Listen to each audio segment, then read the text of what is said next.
अस्सलामुअलैकुम एवरीवन। सबसे पहले बेस्ट ऑफ लक आप लोगों को आपके एग्ज़ाम्स के लिए। ख़ास तौर पे जैसे कि आपको पता है कि इस साल काफ़ी इश्यूज़ रहे हैं और पढ़ा भी ऑनलाइन है, तो तैयारी में भी काफ़ी मसला हुआ है। और उसके बाद तैयारी के अलावा वैसे भी कॉन्फिडेंस नहीं है, टेस्ट नहीं हुए उस तरह से, फिज़िकली आपने पार्टिसिपेट नहीं किया पूरा साल, थोड़ा-सा एनवायरनमेंट चेंज रहा है। तो काफ़ी चीज़ें हैं जो कि डिस्टर्ब करती रही हैं। लेकिन आई होप कि इंशाल्लाह आप जब एग्ज़ाम देंगे और आप जल्दी इंशाल्लाह फ्री हो जाएँगे, तो आपको लगेगा कि अल्लाह ताला ने आपके लिए बहुत आसानी कर दी है। तो हम इंशाल्लाह इस दफ़ा यही अल्लाह ताला से दुआ करेंगे और कोशिश भी चल रही है कि सारे बच्चों को वो पास कर दें, ठीक है? आप अपनी तरफ से 100% दें। आप मैक्सिमम तैयारी करें, अपना मैक्सिमम दें, जितना आप कर सकते हैं वो करें। बाकी जो रिज़ल्ट है वो अल्लाह ताला पे छोड़ दें, इंशाल्लाह आपके हक में बेहतरी होगी। तो काफ़ी सारे बच्चे ये पूछ रहे थे कि इस दफ़ा एग्ज़ाम्स कैसे हो रहे हैं, वहाँ पे एनवायरनमेंट क्या है और वहाँ पे किस तरह से जो है वो चीज़ों को टैकल करना है। अभी थर्ड ईयर के एग्ज़ाम्स हुए हैं, तो काफ़ी सारी चीज़ों के जो इश्यूज़ आपको नहीं समझ आ रहे, स्टार्टिंग फ्रॉम एसओपीज़ के एसओपीज़ कैसे फ़ॉलो होते हैं, कितनी-कितनी दूर बैठाते हैं बच्चों को और वहाँ का एनवायरनमेंट कैसा होता है, ज़्यादा स्ट्रिक्ट तो नहीं होता। फिर वहाँ पे ओवरऑल जो है बच्चों की किस तरह की चीज़ें जो हैं वो लेके जानी चाहिए, फिर पेपर कैसा आता है, ये काफ़ी चीज़ें जो हैं बच्चों के क्वेश्चन्स थे। तो हम उसी से स्टार्ट करते हैं। सबसे पहले आप सबको बेस्ट ऑफ लक, इंशाल्लाह आप लोगों के एग्ज़ाम्स बहुत अच्छे होंगे, आप लोगों की तैयारी भी बहुत अच्छी है और इंशाल्लाह आपके एग्ज़ाम्स भी बहुत अच्छे होंगे। स्टार्ट करते हैं, सबसे पहले जो चीज़ें आपने लेके जानी है यूएचएस के अकॉर्डिंग आपने सबसे पहले जो चीज़ें लेके जानी है उसमें ग्लव्स और मास्क, ये 2 चीज़ें उन्होंने बोली हैं। ग्लव्स ऐसे कि आपने एक पेयर जो है अपने जो ज्योमेट्री बॉक्स है या जो चीज़ आप लेके जाते हैं वॉलेट है, जो भी चीज़ लेके जाते हैं, उसके अंदर एक पेयर लाज़मी रख लें। वहाँ पे पहनना नहीं है और थर्ड ईयर भी नहीं पहनती रही, बट अगर वो कहीं आपको कहीं दिखाएँ या चेकिंग टीम कोई आती है तो आपके पास होने चाहिए, ठीक है? आप पहने ना, लेकिन आप उसके अंदर रख के ले जाएँ। मास्क आपने पहना होना चाहिए, वो आपके लिए भी बहुत ज़रूरी है क्योंकि आपने मास्क पहना हो, तो क्योंकि कोविड के स्प्रेड का भी खतरा तो है, लेकिन आपने मास्क पहना होगा तो एटलीस्ट वो खतरा भी नहीं होगा और दूसरा ये एसओपीज़ मेन जो फ़ॉलो करने में इम्पोर्टेंट है। उसके बाद आपके पास एडमिटेंस कार्ड आपका लाज़मी होना चाहिए। कोशिश करें कि आप इसकी एक एक्स्ट्रा कॉपी निकलवा के पहले से रख लें। सिर्फ़ कॉपी निकलवा कर रख लें, एक आप स्पेशल जो लैमिनेशन वाला अलग से बनवा लें। कॉलेज आईडी कार्ड या सीएनआईसी, ये कोशिश करें कि आपके पास हो। कोई बहुत ज़रूरी चीज़ नहीं है, लेकिन अगर आपके पास हो, जस्ट सपोज़ आपसे एडमिटेंस कार्ड गुम जाता है या एडमिटेंस कार्ड आगे-पीछे हो जाता है, तो आप कॉलेज कार्ड दिखा के अंदर बैठ सकते हैं, ठीक है? In emergency cases. तो वैसे भी कभी चेकिंग के लिए कोई इश्यू बन जाता है, तो आपके पास होना चाहिए। बाकी जो लिखने के लिए आपके पास blue ball point, black ball point, ये 2-2 आपके पास होनी चाहिए, यानी एक्स्ट्रा 1-1 चीज़ हर एक आपके पास होनी चाहिए। और अगर कोई और कलर आपने यूज़ करना है, तो स्पेसिफिकली वो कलर की रेड के अलावा कोशिश करें, अगर आप कोई कलर यूज़ करना चाह रहे हैं, तो आप वो कलर यूज़ कर सकते हैं, ठीक है? और लेड पेंसिल आप जो डायग्राम बनाने के लिए और जो आपकी हिस्टो के लिए पेंसिल्स हैं, वो आपके पास होनी चाहिए, ठीक है? इसके अलावा कोशिश करें कि एक पॉइंटर भी आप अपने पास रखें, क्योंकि जो पॉइंटर है ना, सम टाइम आप बॉल पॉइंट से लिखने में आपको मसला आ रहा होता है, तो पॉइंटर आपके पास होना चाहिए ताकि आप जो है जल्दी में लिख सकें। सम टाइम बॉल पॉइंट चल नहीं रही होती, इश्यू बनता है, तो एक आधा पॉइंटर आपके पास एक्स्ट्रा होना चाहिए। एक आपके पास स्केल होना चाहिए और चॉकलेट्स कुछ 1 या 2, ताकि अगर आपको थोड़ा-सा भी इश्यू होता है, हाइपोग्लाइसीमिया स्टार्ट होता है, कोई मसला होता है, तो आप फौरी तौर पे अपनी जो एनर्जी का लेवल वो पूरा कर सकें, ठीक है? तो ये चीज़ें आपके पास होनी चाहिए लाज़मी, ताकि आप वहाँ पे जाएँ। अब आ गया हमारा वहाँ पे एग्ज़ामिनेशन सेंटर। एग्ज़ामिनेशन सेंटर में ऐसे है कि वेरी करता है कि जो आपके सेंटर बने हुए, कुछ सेंटर्स में जो डिस्टेंस था 1 फीट का था और कुछ सेंटर में चेयर्स बिल्कुल साथ-साथ लगी हुई थी। यानी 2 रोज़ के दरमियान तो 1-1 का फीट का डिफरेंस था और जो आगे-पीछे चेयर्स लगी हुई थी उनके दरमियान सिर्फ़ टेबल का डिफरेंस था। तो ऑलमोस्ट हाफ फीट का वो डिफरेंस बनता था। यानी टेबल अगली चेयर के साथ लगा होता था, लेकिन एनवायरनमेंट ओवरऑल अच्छा था इन्वायरमेंट ओवरऑल ठीक है सारे जो जगह पे है, थोड़ी बहुत सख्ती करते हैं, लेकिन ओवरऑल वो उनकी भी कुछ मजबूरी होती है, कुछ एक दो मसले भी हुए हैं सेंटर्स के अंदर, लेकिन ओवरऑल इन्विजिलेशन ओके है, इन्वायरमेंट ओके। बस आपने कोशिश ये करनी है कि आपने वहां पे अपना करना है पेपर। हाँ, अगर कुछ आपको बहुत जरूरत पड़ती है कभी कि आपको लग रहा है कि आपका पेपर रह जाएगा या कोई ऐसी चीज है मतलब कि जहाँ पे आपको लगे कि आप पास नहीं हो सकते, तो वहां पे आप कुछ एंड एंड पे बचा के रखें कि आप एंड पे किसी से अगर पूछा जा सकता है तो पूछे, वरना कोशिश करें कि अपना ही पेपर करें, क्योंकि जितना अपना पेपर करेंगे तो वो ज्यादा अच्छी बात है। एक तो आप सेटिस्फाई होंगे, दूसरा आपको ये कोई ये नहीं होगा कि आपको कोई मतलब निगरान जो है वो देखे आपकी तरफ, इन्विजिलेटर आपको देखे, इन्विजिलेटर आपको तंग करे, तो ऐसा कोई मसला नहीं होगा, ठीक है।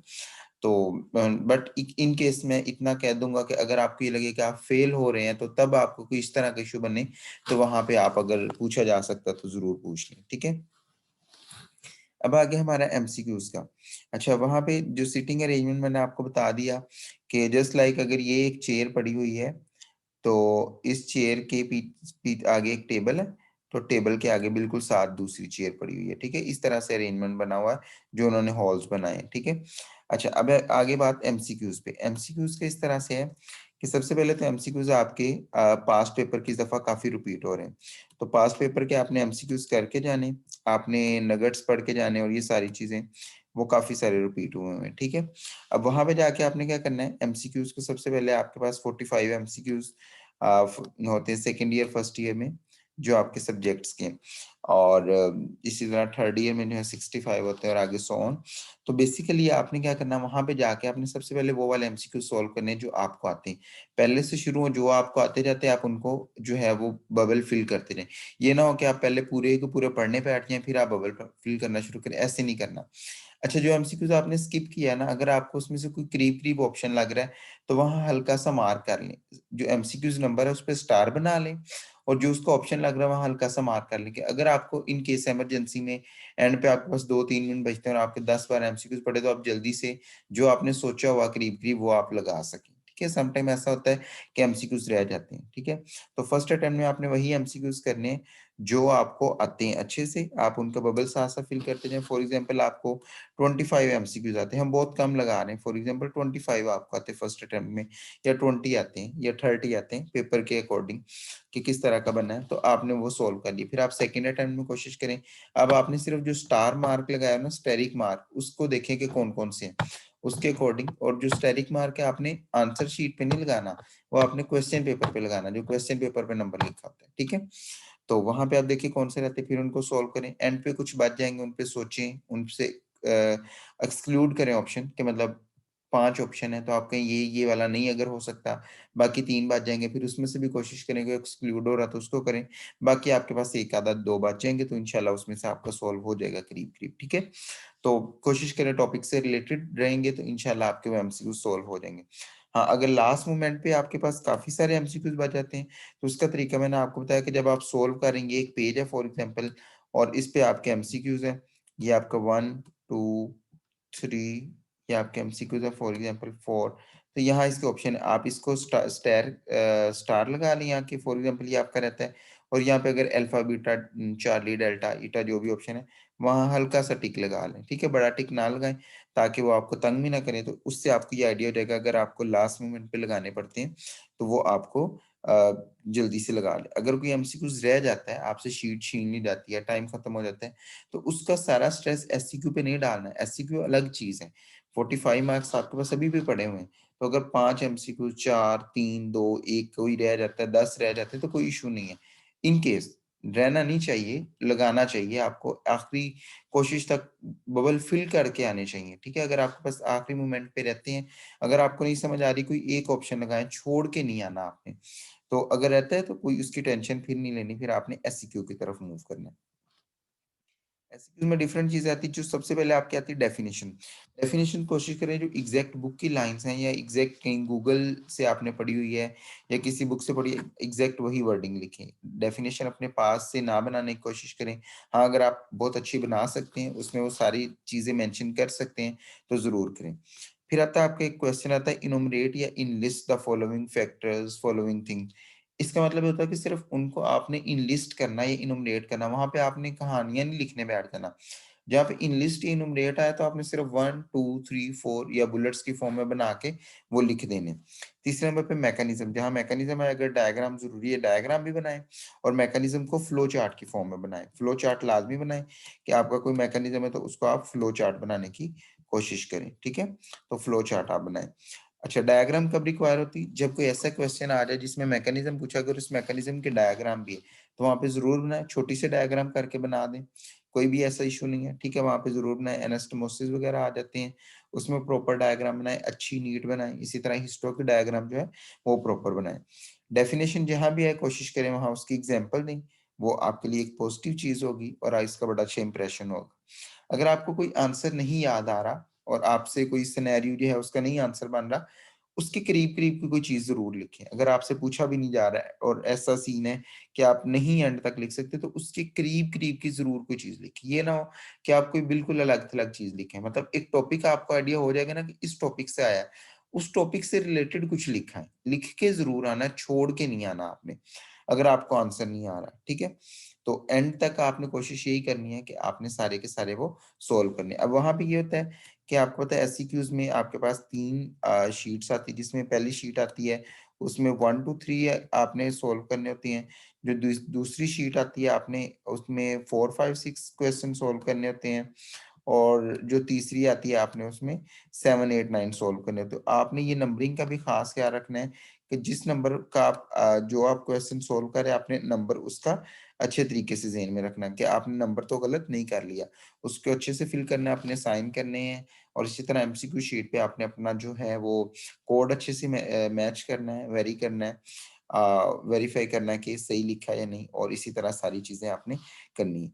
अब बेस्ट जो तरीका है, सबसे पहले तो एससीक्यू में आपने बुलेट्स बनानी है, मैक्सिमम, फ्लो चार्ट्स मैक्सिमम कोशिश करनी, इनुमरेट पे आए तो वही नंबरिंग करके, मतलब कोशिश ये करनी है कि आपने एग्ज़ामिनर के लिए ईज़ पैदा करनी है, वहाँ पे पैराग्राफ नहीं लिखने बैठ जाने। जो पूछे आपने सिर्फ़ उतना जवाब देना। हाँ, वो जवाब देने के बाद अगर उसको उसको एक्सप्लेन करना चाह रहे हैं, फिर ज़रूर करें। लेकिन जहाँ पे उसने एक्सप्लेनेशन नहीं पूछी और आप शुरू में एक्सप्लेनेशन लिखने बैठ जाएँगे, उसका कोई फ़ायदा नहीं। उसने जितनी चीज़ें पूछी, अगर फैक्टर पूछे, नाम लिखें, फिर बाद में उनको एक्सप्लेन करते जाएँ आप, कोई मसला नहीं। एक दफ़ा जो उसकी रिक्वायरमेंट है वो पूरी कर दें, उसके बाद आप जो है चीज़ें देखते जाएँ। लास्ट नंबर पे अगर आपको कोई इश्यू हो जाता है लाइक इन्विजिलेटर ने कोई कह दिया कुछ, तो फर्स्ट उस इन्विजिलेटर से बात करें या सुपरिटेंडेंट से बात करें। अगर आपको हाइपोग्लाइसीमिया हो रहा है, आपको चक्कर वगैरह आ रहे हैं, पानी पिएँ, फौरी तौर पे चॉकलेट ओपन करें। और सबसे इम्पोर्टेंट है स्ट्रेस इंड्यूस्ड GERD होता है आपको। आपको यहाँ पे गैस्ट्रिक पेन होती है, हार्ट बर्न पेन भी जिसको कहते हैं, ये आपको बहुत होती है प्रॉब्लम है। तो कोशिश करें सुबह आप जो है ओमेप्राज़ोल की एक टैबलेट लेके जाएँ, ठीक है? अगर आपको ऐसा कोई सीन है, अगर सर में दर्द है तो पैनाडोल, ताकि वहाँ पे जाके आपके लिए कोई इश्यू ना बने। तो वहाँ पे आप लेके सारा प्रॉपर अपना रेडी होके जाएँ, बिल्कुल आप जो है नींद भी 2-3 घंटे की कम से कम लेके जाएँ, तो इंशाल्लाह सब कुछ अच्छा होगा। बेस्ट ऑफ लक, इंशाल्लाह आप लोग बहुत अच्छे एग्ज़ाम्स आपके होंगे। अल्लाह ताला आपका हामी नासिर हो। अल्लाह हाफ़िज़।